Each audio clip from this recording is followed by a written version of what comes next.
Hi guys, and welcome back to my YouTube channel. Thank you for tuning in. If you're new here, welcome. My name is Relocating Solutions. I film about faith, family, business, and lifestyle from Canada. I joke. Yeah, like it's no joke, but forget that intro. I don't know if that intro will come to play. Let's just say my name is Relocating Solutions. Anyway, as you can tell by the title, in today's video, I'm going to be telling you guys, some of the things I believe contributed to us getting our PR approval, confirmation of PR in just 3 months. Yes, you heard me, 3 months. So if you haven't watched the first video I did on this about the immigration story to Canada, then I'm going to link it here. Go watch it so that you have a better knowledge of where I'm coming from. However, I stopped that video saying that we submitted our document, our ITA document. We submitted it on August 8th, 2020, and fast forward to like 30th of November same year, I woke up and got an email saying bring your passport, and I'm like, no, stop it. See, it's funny because sometimes we're asking God for a miracle that seems like a lie, and the miracle comes and you're really doubting it. Like, the email was right in front of me. So from experience and people I knew, not my own experience, but people's experience I knew, was that, there is a way that these guys communicate with you is through your profile, right? And our profile was about, I think, a 50-something% then. And normally it's supposed to be 100% after 6 months, right? So that was like just like barely 50-something%. And I'm like, no, you guys, okay, so let me even backtrack. On like 2 days after my birthday, I remember that was like 22nd of November. I'd gotten an email asking me that we need an information from you on my profile. So that's the same way they will tell you your medicals have been updated, your biometrics have been updated. You just get an email saying check your profile, right? So I checked my profile and I saw that they needed my international passport data page. So my data page, which was my maiden name, was going to expire January 2021, right? And thank God, and this is one of the things I'm saying that I feel like really helped, the sharp. I'll come to the list, but I just wanted to, say this backstory, is that I'd gone to apply for a new ID card, like a new international passport, even in my husband's name, like 2 months before. So right after we submitted our ITA in August, I think I started processing my new data page in like new international passport in like September, actually, that I went to start processing a new one. So thankfully, by the time they sent me, an email saying we need something from you, it was literally the day after I went to collect my international passport that they sent me a mail saying we need your updated ID card. And guys, they gave me 7 days to update that information. So I'm like, imagine I would have stalled this process if I wasn't proactive, thinking that, oh no, January, and I hope this will help somebody, but I was saying, oh, January is still far, maybe they would even stamp it on this one that is about to expire. But the truth is they can't, right? Because they give you till the validity of your medicals, which in our case is August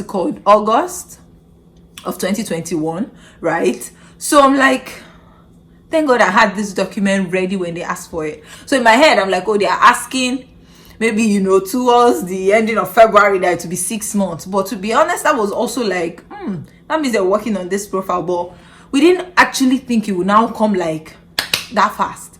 So I remember that 30th of November when he came.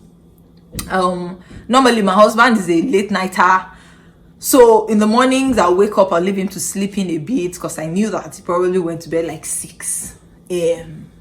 That day, as I woke up and I saw the message, even though I knew that he came into bed very late, I woke him up. I'm like, babe, wake up. He was like, So Terry, feel me, please stop hitting that thing. It was like, What? I'm like, babe, look at this. I think it's a scam. Now, like I was saying, the mail didn't come from even the way it came when they requested for my passport, right? It came like from the province. I don't want to mention countries or whatever, but it came from the province where they were, the country where they were processing our application. And another strange thing is, this country is so known for delaying. Like, I knew people who had spent like 2 years, 3 years, that once they see that, oh, our application was sent to this country, it's like, oh no, that's going to be so long. So instead of them updating my profile like they did when they asked for my data page, they just sent me an email from that country at immigration.com, right? So I woke my husband up and I'm like, guy, look at this scam. How did these people get my unique number though? Because my UCI was stated on it. I'm like, is it possible? It's not possible now. It was like, calm down, babe, calm down. So my friend is in one of these plenty groups. So I also sent it to her and I'm like, please let me ask anybody in your group, did they get COPR recently from this email? And in another 1 hour, she sent me messages of people saying, oh yes, this is how they've been sending it in the past couple of weeks. It still didn't dawn on me. I still couldn't share this testimony to my parents or my sisters. I still couldn't make calls. I'm telling you guys that until like 3 days after, I wasn't convinced that we had gotten this confirmation of permanent residency. I wasn't convinced. And obviously, it was at the point where I knew that we had limited time to now submit our passport so that it could be stamped, that I had to wake up and I'm like, if you're here thinking it's a lie, your time is going for you to submit your passport. And it was the funniest thing. Like, it sounded impossible to me. And I've mentioned that myself and my husband are going to film a video on the spiritual aspect of relocation. But you guys can, if you have spiritual mind, you can already know what I'm saying. I'm like, how? Anyway, so that's how this thing came through in less than 4 months. I'm like, this makes no sense. Now, at the end of people whose own was on time, exactly for 6 months, because the estimated time they would give you on your profile is 6 months. So I heard of people whose own came on time, and that was what we were literally praying for. That God, don't let it pass the ending of February. That ending of February, we're already here.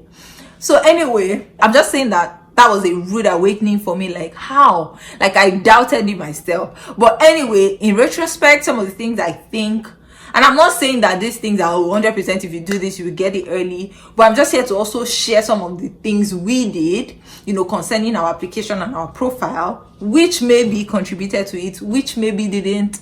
But it doesn't hurt to try. So the first thing I'll say is we did not touch our proof of funds. And this might be difficult if, and I'm aware that some people maybe borrow money to put in the proof of funds and all of that. But for us, we did not touch it because we just left it there. It was a mutual benefits, statement. Mutual benefits. Is that what it's called, babe? Mutual funds. Okay. Yeah, mutual funds statements that we used, right? So we just collected the statement, they stamped it, and we sent it. That was what we used for our proof of funds. So I'm saying that between the time we submitted our ITA in August to when we got our COPR, we didn't withdraw the money back, right? So whether or not they check it, whether or not they confirm if, is it your money or not, I honestly do not know. However, in our case, we didn't take our proof of funds. We didn't touch it. In fact, we didn't touch it until we had gotten our passports stamped. So even after they called us, and then we sent our passports, and that took so long. It took almost 8 weeks, guys. Like, and I understand that, pandemic, logistics, slow, and all of that. But it took a whole of 2 months for us to get our passports back. But we literally traveled like 2 weeks after. Touching it then meant we had to even change it to Canadian dollars so that, we could start preparing for the new life we're coming to live. So that's number one. Then number two is the fact that I mentioned before. I was proactive in getting my international passport updated. So if, for instance, they asked for it and I couldn't provide it, I'm sure, I actually don't know the repercussion of that, right? That would have been a delay, definitely, right? So the fact that I think once you have 6 months on your passport, the immigration in Nigeria would literally, and I think even worldwide, they will renew it, right? So at your fastest and earliest convenience, I think if you foresee that your passport is going to expire while it's with them, don't wait for them to request it before you start running to renew it. Like, be proactive and renew it as soon as you can, so that by this, whether it's in your maiden name or your husband's name, as long as you have all the documents, to back it up. So when they asked for mine, when I sent it, I also still attached my marriage certificate, because Now I did it in my husband's name because I'm like, why not? I have certificates to prove it, right? So I still attached my marriage certificate in the same PDF, right? So I'm saying that just be proactive. If there are any documents that expired or will expire, don't wait for them to ask for it before you start processing it, because they literally give you a limited amount of time to, you know, turn it in. So I think that's another thing that helped us and didn't cause further delay. And for the proof of funds I said earlier, I actually have a friend who, like I'm saying, be also sure of the format they are asking for. Like I have a friend who, the proof of funds, they actually send them an email saying that if you guys don't send the right thing, we're going to maybe recall your whole application or something. And that's because they used just normal account statement or something wasn't stamped or something. So be sure that when they send you your checklist, like read the more, there's a question mark on everything or that exclamation mark, and be sure of what exactly they will need. Hang on to the end of this video. I'm actually going to read out my own checklist for you guys so that you have an idea of the things that they requested from me. Another thing that might have contributed to the, you know, speed was maybe because when we were given ITA, we actually submitted our documents in the space of 1 month. So they will give you 3 months actually. But for us, we didn't wait for the 3 months to expire. We literally submitted in exactly a month, right? So we literally bought our own self even 2 months for them to start, you know, processing our documents. So you can shrink all these times for the ones in your control. I know there are a lot of things that are not in your control. I mentioned in one video I filmed how we waited 5 months and they didn't do any draw. So that wasn't in our control. But when they gave us 3 months to submit our ITA document, we're like, why? He's not going to take passports to do police reports. It wasn't that easy, but we ensured that in 1 month we got everything.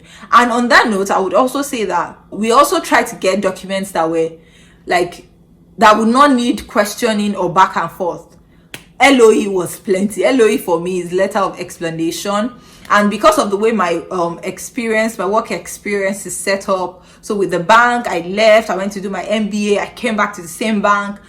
I got everything. And when the bank gave me that, I still now wrote letter of explanation to back it up to say, oh, so this is the reason, and all of that. My husband too did letter of explanation for one of the stuff, but mine was so much because I had a lot of, you know, in and out. And because I also changed name before they even requested for my passport, I already also explained the change of name because my, you know, most recent job was now in my maiden name. So I think that's another thing. It's better you over explain than leave them guessing, and then maybe they will now halt your process or now be going back and forth because of that.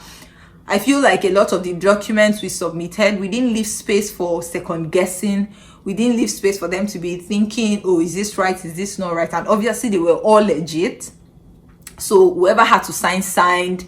You know, in my previous employment, for instance, it was a case of, oh, you get this particular type of letter from the head office. But I contacted one of my friends who had, you know, relocated. I'm like, but this one does not really say your JD. So what did you do? And she had to tell me, oh, do this, let your, you know, something like that. I don't want to go into details, but ask questions and make sure that you're doing the right thing so that you're not just sending something that will still come back, or somebody is thinking, does this make sense? Does this not make sense? Let it make sense. Make it make sense, you know, from your own end before you even submit it. So yeah, a lot of due diligence on our part before we submitted our document, and we also did it, which we submitted in due time, in exactly a month. In fact, if you can submit in two weeks, why not? I feel like you'll be able to submit in 2 weeks if you had started doing some of the things beforehand. But I just feel like get your ITA and then start getting all your stuff. You have the whole of 3 months, but just make sure that you're also very fast in those 3 months and try to compress it to like 3 weeks or 1 month. So for my husband and I, for instance, I remember this because we both lived in the UK. We had to get a police report also from the UK, not just from Nigeria. Anywhere that you have lived for 6 months and above, you have to get a police report for that place as well. So those are some of the things that even made our own last you like 1 month, you know. So take your pictures, every due diligence. Like I said, I'm going to read all the checklist to you, but yeah, one more thing. Obviously, I cannot say all of these things without saying it's just the grace of God, which we are very aware of. I know that the grace of God is like pam, pam, pam. So as you're sending it, be speaking in tongues. My husband did that a lot. I did that a lot. As you're, carrying all your documents, be saying it that you will find favor. Whoever is reviewing you will be swift. There is speed on our names. I remember the night that we submitted, we kabashed. Do you get? So don't leave out the God factor. The supernatural is the best. Like, that speed can only be supernatural at the end of the day. But your faith, your work, don't let anyone slack. All right, so let me go ahead to read the checklist to you guys. So the things that I needed was my marriage license or certificate, and if you can see, I don't know if you guys can see, but so this is the question mark I spoke about. If you click on it on your profile, you'll be able to see like the exact thing they're asking for, and I like that. Marriage license or certificate, police certificate England, police certificate Nigeria, passport or travel document, multiple. So because there is also like a 10 years, like you have to give account for 10 years of your life. So everywhere we travel to in the last 10 years, you have to attach the visa, you have to upload the visa. So if those visas run into several passports, you have to also update that. So that's why it was multiple here. Then proof of upfront medical exam, which we did, education, diplomas and degree, and for us that was basically worth employment records. So for me, they put account manager and team lead because that was what I used to apply, right? And like I said, I now had to do letter of explanation because, for instance, right here they said account manager and team lead, but when my former employer, the bank, gave me my letter, it was written there as relationship manager. So what I did was explain that, oh, in this organization is actually the same thing is called. The team lead is known as the relationship manager. I cleared it up front. Don't come and ask me question. I'm not at home. Then proof of means of financial support, which is like proof of funds, and then the digital photo. For my husband, bless you, Lord. For my husband, it was pretty much the same thing except proof of medical support, proof of means of financial support. So because I was the primary applicant, we applied under my name. So it was me that was required to submit the proof of funds for the family, and then my daughter's one was like easy breezy. She didn't even need police reports, or they just needed a birth certificate, our medicals as well, a digital photo, and a passport. And yeah, that's on that. So another thing I can see here, which I should just mention, is the financial aspect of it. So somebody is wondering, so how much goes into it? And I don't want to now do another video on this one, so let me just say here. Now, for a family of 3, it varies from like if you're single, if you're family of 2, if you're family of 3. For family of 3, for us it was 3,045 Canadian dollars. At the time we did this, I really can't remember how much it was in exchange rate. It's so funny, it was like 290 then, or 300, and now it's like 385. Man, we should have just changed all our money then. But anyway, no love lost, no hope lost. We will recover all. So for a family of 3, it was 3,045. For like when you're submitting your ITA, you have to pay this amount as well with your document. So calculate that and know how much it is in Naira or wherever you are, but this is Canadian dollars. And I think just as a general idea of how much it will cost, the first thing we did was do our IELTS, which was about 75k per person, and then we did our WES. Maybe how much was WES? And then for our WES, it was 220 Canadian dollars each, but at the time it was like 80k per person for both of us, right? So because both of us had to do WES as well, and that was pretty much it until we had to pay for this, which I said 3,045. I think those are the pretty fixed ones, and like I said, this one is dependent on the size of your family, right? And obviously your proof of funds will now be different. That one is, these are the amounts you literally pay for things towards it. I'm not thinking of how much it took to do police reports, because that's like 4,500 per person. I'm not thinking of passport photograph, because that's like maybe 3k per person. Like those ones are not really significant.